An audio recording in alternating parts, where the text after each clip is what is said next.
get filled at the exact penny you want to get filled at. No. Especially on an Amazon or Microsoft, you might, but even then you might take a penny. How often would you say? I mean, the exact penny you want it at. 10%? Not that often. I don't know what the exact percentage is. Okay. So that would reason to guess that I probably want to factor in some level of slippage on entry, because I know that there's a very small likelihood that that fill is going to occur. I mean. Okay? So if I know that there's a very low likelihood that I'm going to get filled at 00, and I'm risking 500, why would I buy 1,000 shares? I mean, unless I just want to have 10 or 20% more on every single trade. Then I just raise my risk to $600 and then do it all over, and it's a circle. You don't buy. Spreads are much bigger than they would be an hour later. Okay, so off the open, a stock like ATVI, you can see it's about a 50-cent range, which isn't bad. But I'd be willing to bet that that stock probably had a 15 to 20 cent spread in the first minute of the day. Okay, why is that important? It's important because you can't always use as tight of a stop loss as the base would suggest, right? So when you see a breakout at 11 o'clock, you're going to put buy above, put the stop below the base. That's just textbook easy stuff. But with pre-market charts, and again, depending on volume, okay, you're probably going to want to give it a little more room depending on the stock. So putting a stop here is a little bit aggressive, 20, call it 25 cents. You're probably going to want to give it the full 50 cents, okay? That's been my experience most of the time, right? If you get extra confirmation, like a pre-market chart plus a 3-bar play, then you're good, you're good. But if you're taking this at 9:31, 9:30 and 42 seconds, okay, you're going to want to give it the extra room, okay? Now in this case, it ended up going almost $1.50. Okay, so even if you gave it 50 cents, they're still close to 3 to 1 there. Okay, but that's one big word of advice I'd give you. Pre-market charts, if you're looking potentially to get in the first 1 or 2 minutes a day or earlier, extra room, unless it gives you that 3-bar play or something like that, like we got on Millionaire. Sure. So do you sometimes position yourself before the market opens because you like the pre-market so much, like 2 minutes before? I won't. Oh, I'll position myself share size wise, but I won't actually buy it until the bell rings. Oh, And the earliest I've taken one of these is so you like hear the bell and then that's when you do it? 6 seconds into the day. Yeah, you did one Yeah. real recently too. Yeah. Are you- And I will. Are you marketing that out at the bell? No, I never hit market, especially on But spread stuff. you're on the bid? Oh, that's absolutely what I'll look at. Or I'll use a stop limit order, at 27.60 or something, right anywhere above that red line. Okay. But one of the things you're also doing, again, these are for your top watch. You're not doing this for 20 different stocks. You're doing this for 1 to 3 stocks, okay? Here, we haven't talked about it, maybe we'll get to it tomorrow. I'm looking at the level 2 pre-market also, and maybe, Kurt, you've seen me say this. I'll look at a gap pre-market, wow, I really like that. 5 minutes before the open, go, damn it, it's moved too much, guys. That's a stock I was focused on the open, 9:30, I'm taking this thing, and then all of a sudden it was $1 before the market opens.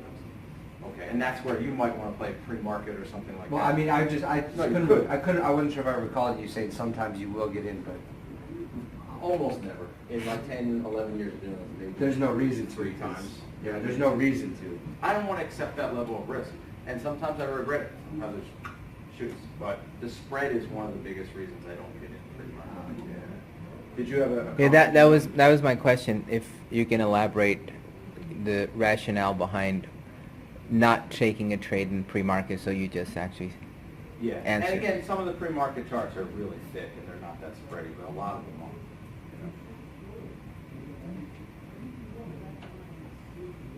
Let me ask you a question.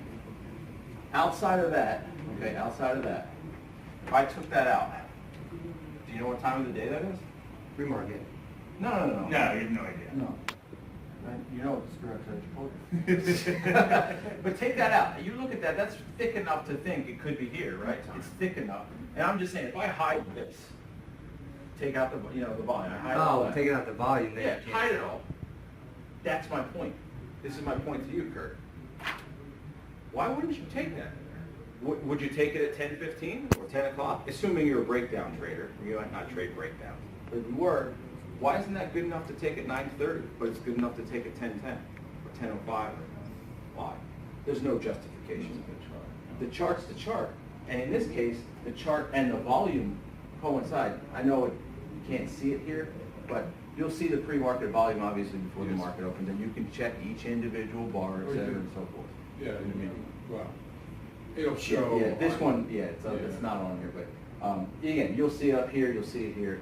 The point is, that's spotty and dotty, that's spotty and dotty, that's pretty thick, all right? But it doesn't open until this dotted line right there, dot, dot, dot, dot, dot, dot. So in this case, this is a 5-minute chart, so actually this is a pretty late entry. I mean, you're taking a 5-minute low here. But you are waiting for the low of the pre-market. I'm waiting for 430-ish, whatever, 429, whatever that might be, 429.90, 430. I'll probably put an order at 430 because of the stock it is. You're gonna get skipped most likely otherwise at that time of the day. And then your stop loss is gonna go $2, $2.50, something like that. And you'll notice that from 430 to 417, $13 move on a $2 to $3 stock. And again, the market open right there. There's no pattern there. I mean, when you just say, oh, what are you looking at? I'm just saying, oh, I just bought a 5-minute low for shits and giggles because I thought it was fun to do. But then you look at the pre-market and go, oh, I see what you did. Now, obviously, there's a gap here as well, and we want to take a look at that stuff. Now, I saw your video on YouTube, that you did quite a while ago. Yeah, I mean, the pre-market charts, yeah, for, And it's still there, I mean, if I didn't get it. I'll have to ask I my would watch I it. don't know. So, again, I bring these up, and I'm gonna move over to this. Here's another gap from a consolidation, all right? Let's call it, I don't know, 52, 53 bucks. Gap in a 56, so about a $3 gap, that's not crazy. Right on a $50 stock, that's acceptable, you're in a 6-8% range, okay? Is it a level 1 gap? No, okay? But I like it enough that I'm thinking about an earlier rather than a later entry. Not level 3 where I'm like, I need to wait 15, 30 minutes. This is something I'm thinking already pre-market. That gap's nice enough that I want an early entry, okay? Well, if we cut all this out, where's your entry? There's none. Now, from the textbook, are you allowed to buy a 1-minute high on that gap? Borderline, right? I mean, it's maybe you could do it, but technically you're not allowed to, right? If you follow the rules to the letter, okay? That makes me feel so much better about doing it.